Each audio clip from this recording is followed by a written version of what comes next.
Hello बच्चों। बेटा last video में हमने वेक्टर्स को जोड़ना सीखा था। हमने बात की थी अगर दो वेक्टर पैरेलल है तो हम कैसे ऐड करेंगे और अगर दो वेक्टर एंटी पैरेलल है तो कैसे ऐड करेंगे। पैरेलल वेक्टर्स में एंगल हमारा 0 डिग्री बन रहा था बेटा, और एंटी पैरेलल वेक्टर्स में एंगल हमारा 180 डिग्री बन रहा था। ठीक है, तो आज हम डिस्कस करेंगे कि अगर दो वेक्टर के बीच आपका कोई भी एंगल थीटा हो तो कैसे ऐड किया जाता है टू वेक्टर्स को। तो उसके लिए हमारे पास तो बेटा दो वेक्टर अगर आपके किसी भी एंगल थीटा पर हो तो हम उनको कैसे ऐड करेंगे। उसके लिए पहला लॉ है आपका फर्स्ट ट्रायंगल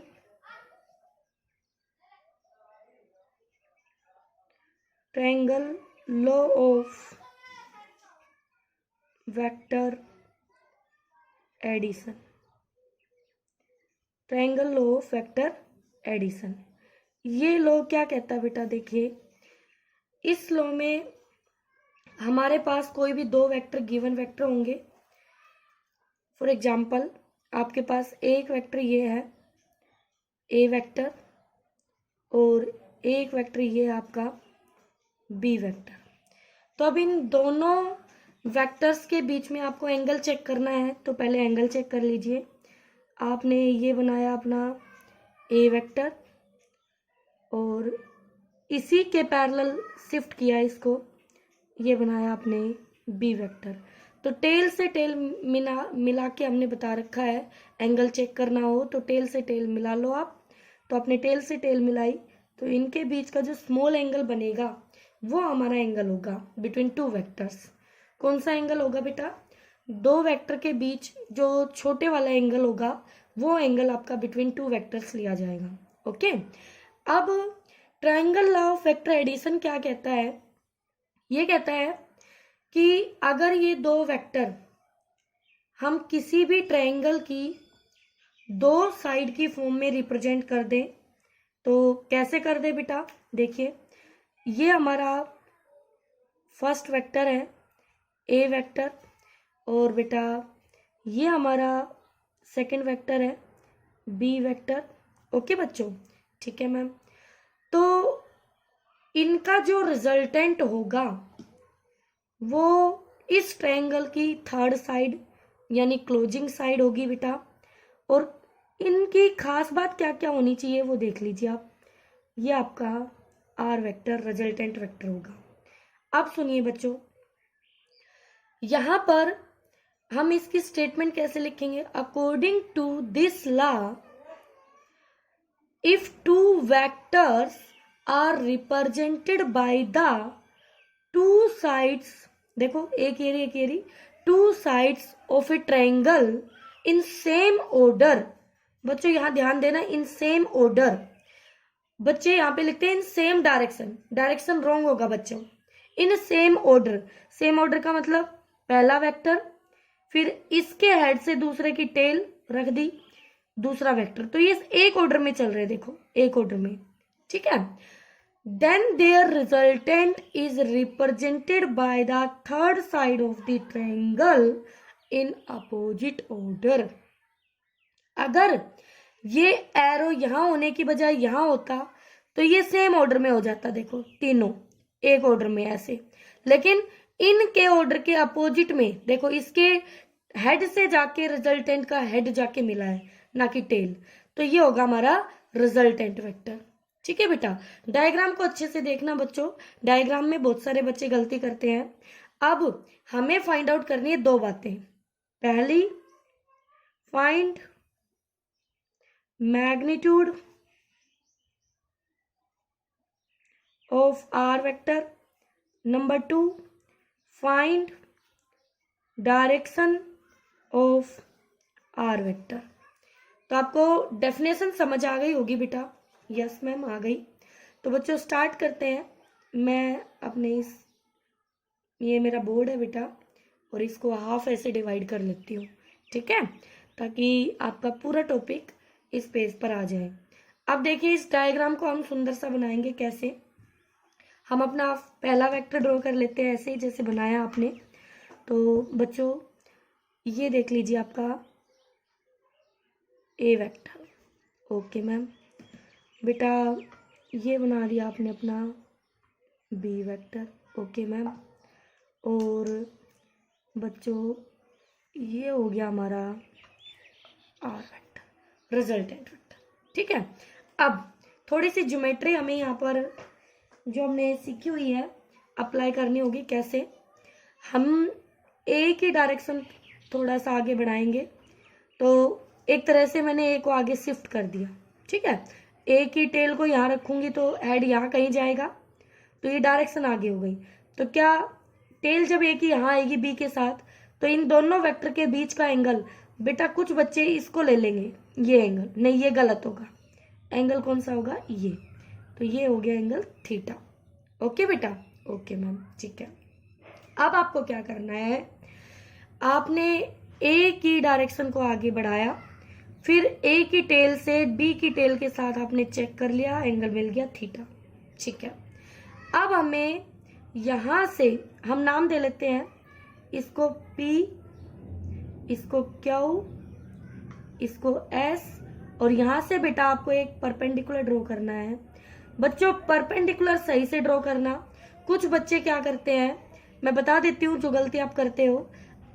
ये बनाएंगे ए वेक्टर और इसको बनाएंगे बी वेक्टर, ऐसे ये बनाएंगे बी वेक्टर और इसको बनाएंगे रिजल्टेंट वेक्टर, और फिर जो परपेंडिकुलर होगा ना इस डायरेक्शन को आगे बढ़ा के ऐसे वो परपेंडिकुलर बनाते हैं।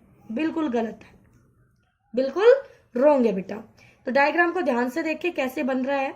तो यहाँ पर ए वेक्टर बी वेक्टर का एंगल हमें पता चल चुका है, theta equal to angle between A vector and B vector, और हमने यहाँ से एक परपेंडिकुलर ड्रॉ किया, तो पॉइंट का नाम है P Q S और इसको नाम दे दिया T।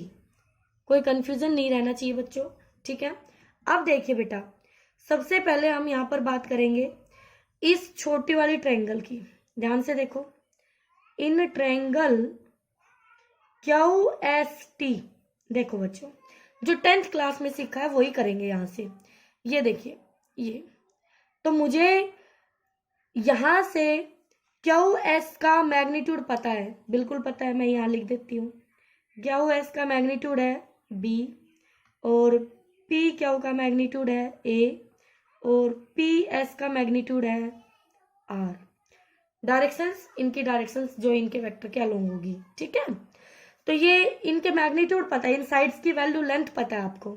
ओके बेटा, तो बेटा हमें ST की वैल्यू नहीं पता और QT की वैल्यू नहीं पता है। ठीक है, नहीं पता भाई।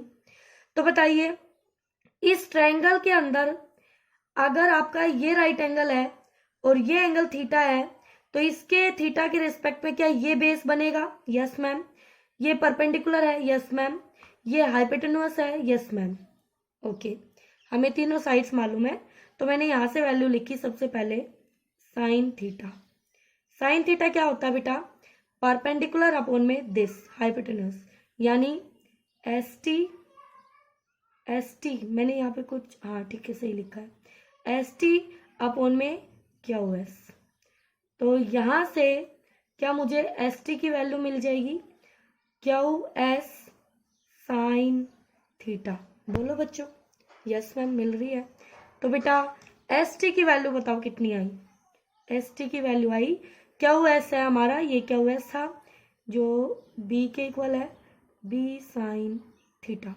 तो एक वैल्यू हमें ये चाहिएगी आगे चल के, जो हमें अब मिल गई है। ठीक है, अब बताओ बेटा, यहां से अगर मैं कोस थीटा की वैल्यू लिखूं, and cos theta equal to, cos theta होता है बेस अपॉन हाइपोटेन्यूस, तो QT अपॉन में QS। क्या यहां से मैं कह सकती हूँ QT इक्वल टू होगा QS कोस ऑफ थीटा। तो बताओ बेटा अब यहां से QT की वैल्यू कितनी आई? QS है B और ये आपका कोस थीटा। अब मैं डायरेक्ट आपको याद करना सिखा देती हूँ, आपको याद करना कैसे इजी रहेगा। बच्चों अगर आपके पास कोई वेक्टर गिवन हो, ध्यान से सुनना बेटा, अगर कोई वेक्टर गिवन हो, क्यू एस बी वेक्टर है। आगे आप पढ़ेंगे ये कंपोनेंट में, लेकिन यहीं पे बता देती हूँ, फिर वहां पे फिर से देख लेंगे। तो क्यू एस की वैल्यू हमें पता है बी है, और क्यू एस एक डायरेक्शन यानी इसके साथ थीटा एंगल बना रहा है, ठीक है। तो जिसके साथ थीटा बनाए, जिस साइड के साथ, वो साइड हो जाएगी बी उस वेक्टर का कोस थीटा, उस वेक्टर का कोस थीटा कंपोनेंट। तो उस कंपोनेंट के परपेंडिकुलर वाली की क्या हो जाएगी, बी साइन थीटा। ध्यान रखना बेटा, हमेशा यही आएगा।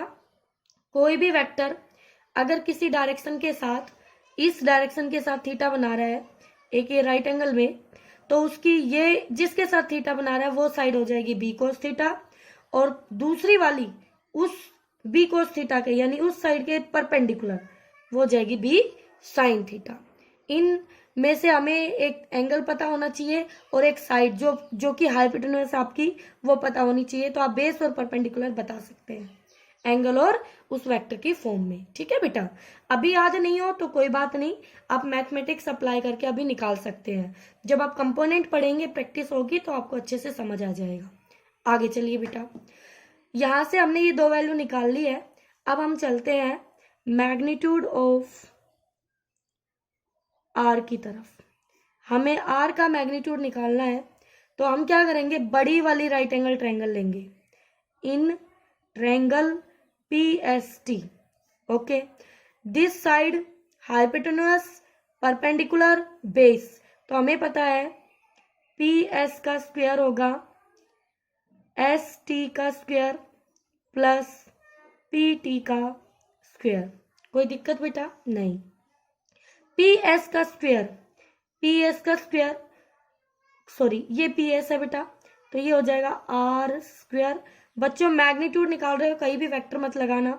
एस टी की value B sine of theta का whole square plus P T की वैल्यू बेटा P Q plus Q T, तो पी क्यू है ए और क्यू टी है बेटा बी साइन थीटा और इसका होल स्क्वायर, ठीक है।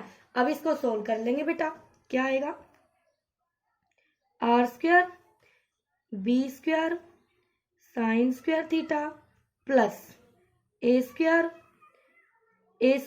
ए प्लस बी का होल स्क्वायर खोल रहे हैं, A square plus B square sine square theta plus 2ab B sine theta.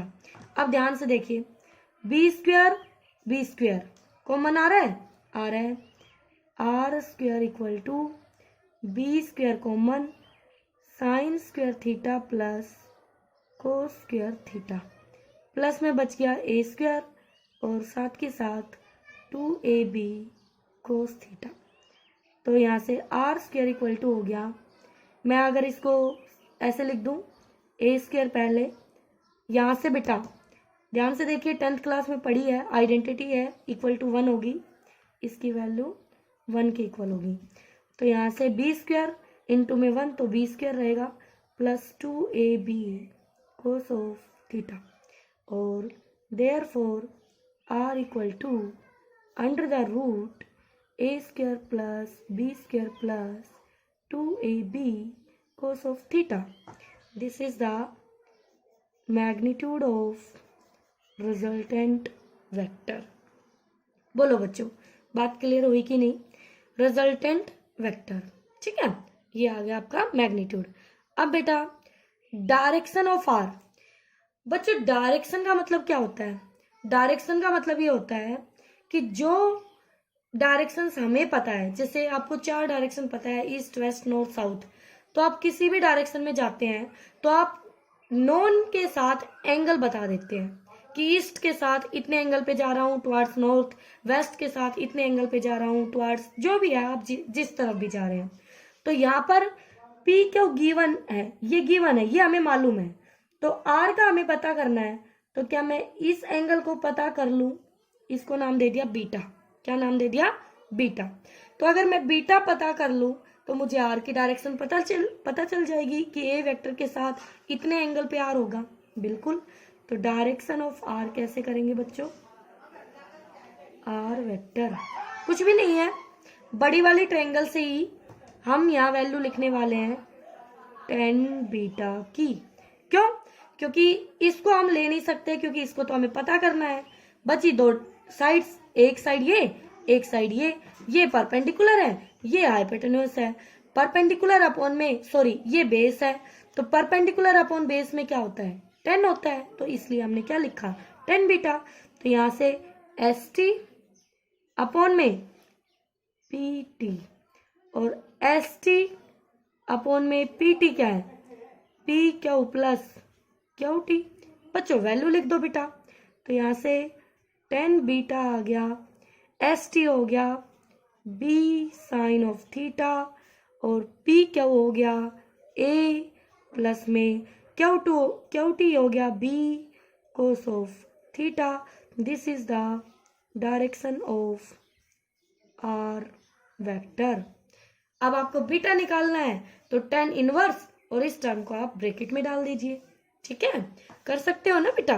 अब देखो बेटा, आपके पास हमने ये फाइंड आउट कर लिया है कि अगर हमारा रफली डायग्राम देख लीजिए फटाफट, ये आपका मान लीजिए ए वेक्टर था बेटा, ऐसे ही बना रही हूँ जैसे पहले लिए थे उतने बड़े नहीं लिए हैं, मतलब उस साइज से नहीं लिया।